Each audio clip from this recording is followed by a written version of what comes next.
Assalamualaikum warahmatullahi wabarakatuh. Halo semuanya. Kami dari kelompok 1 di mata kuliah Manajemen Strategi dari kelas akuntansi keuangan UIN Suska Riau ingin mempresentasikan materi tentang isu pemasaran, keuangan atau akuntansi, penelitian dan pengembangan, serta sistem informasi manajemen. Di dalam materi ini terdapat beberapa submateri. Yang pertama ada sifat implementasi strategi, yang kedua ada permasalahan pemasaran, yang ketiga ada segmentasi pasar, yang keempat ada permosisian produk atau pemetaan perseptual, yang kelima ada permasalahan keuangan dan akuntansi, dan keenam ada permasalahan sistem informasi manajemen. Kita akan bahas satu persatu dan simak video ini sampai habis ya. Yang pertama ada sifat implementasi strategi. Implementasi strategi berpengaruh secara langsung terhadap kehidupan manajer pabrik, manajer divisi-divisi, manajer departemen-departemen, manajemen penjualan, manajer produk, manajer proyek, manajer personalia, manajer staff, supervisor, dan seluruh karyawan. Pada situasi tertentu, seorang individu mungkin sama sekali tidak terlibat langsung dalam proses perumusan strategi dan tidak menghargainya, memahami, atau bahkan menerima pekerjaan dan pemikiran yang berasal dari perumusan strategi tersebut. Bahkan mungkin juga terjadi penolakan di bagian tertentu. Manajer dan karyawan yang tidak memahami bisnis dan tidak berkomitmen terhadap bisnis mungkin berusaha menggagalkan upaya implementasi strategi dengan harapan organisasi tetap akan menggunakan cara lama. Yang kedua, ada permasalahan pemasaran terkini.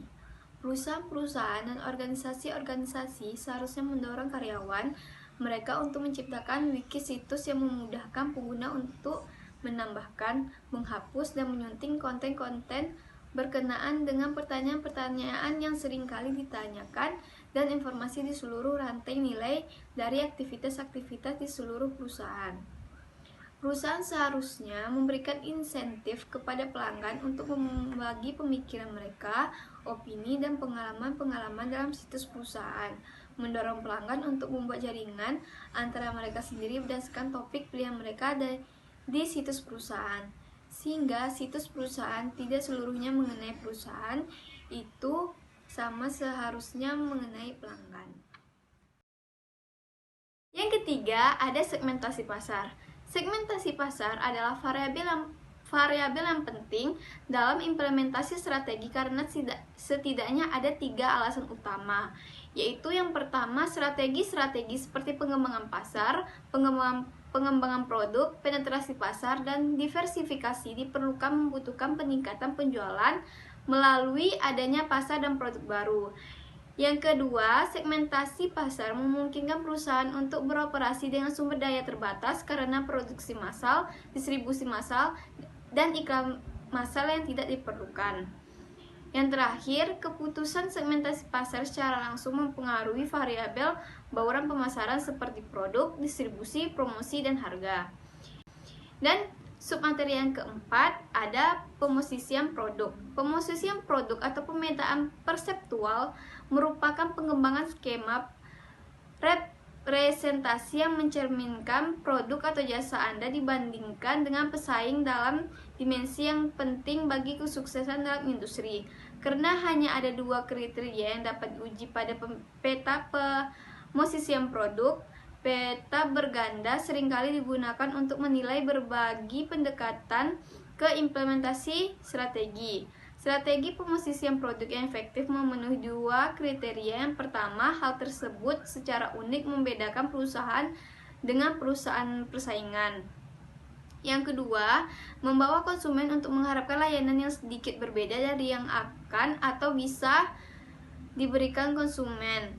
Peta pemosisian produk atau peta perseptual menunjukkan persepsi pelanggan dari berbagai otomobil pada 2 dimensi, dari yang mencolok, konservatif, berkelas juga terjangkau.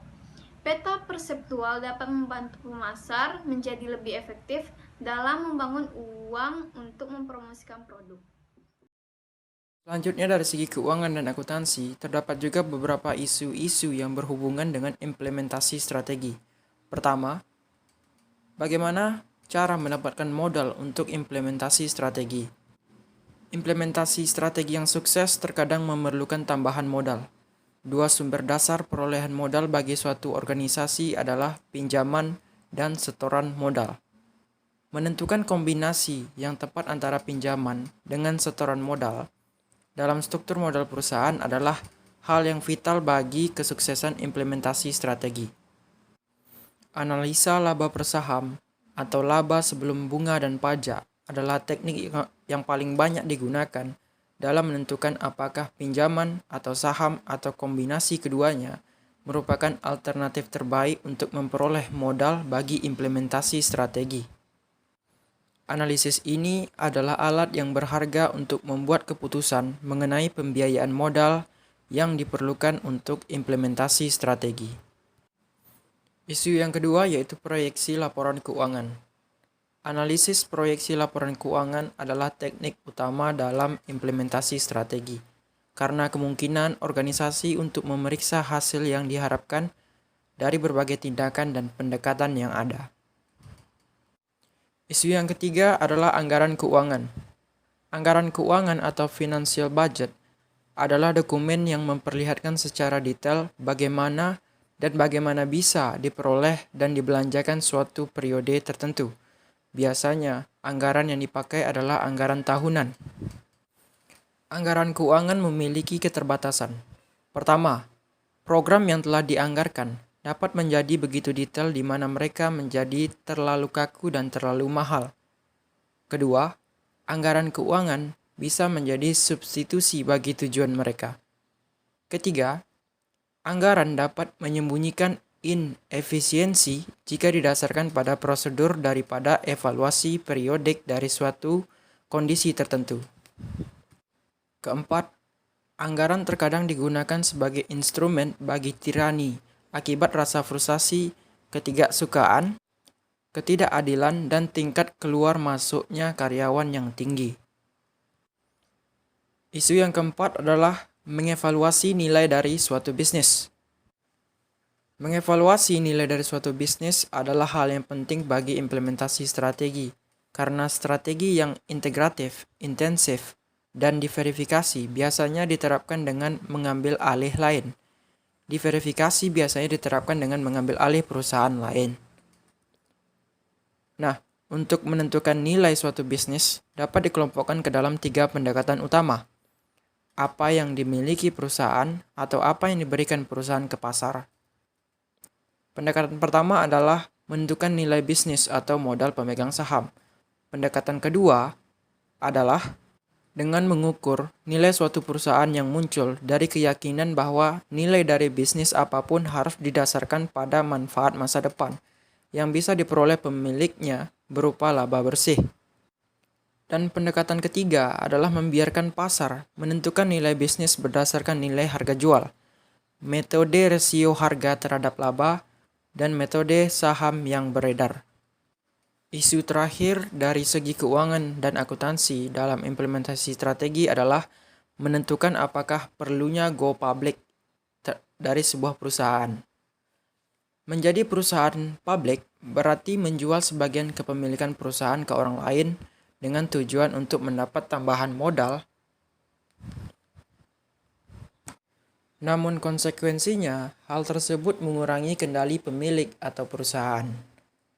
Menjadi perusahaan go public tidak disarankan bagi perusahaan yang penjualannya kurang dari 10 juta dolar karena biaya awal untuk melakukannya adalah sangat tinggi.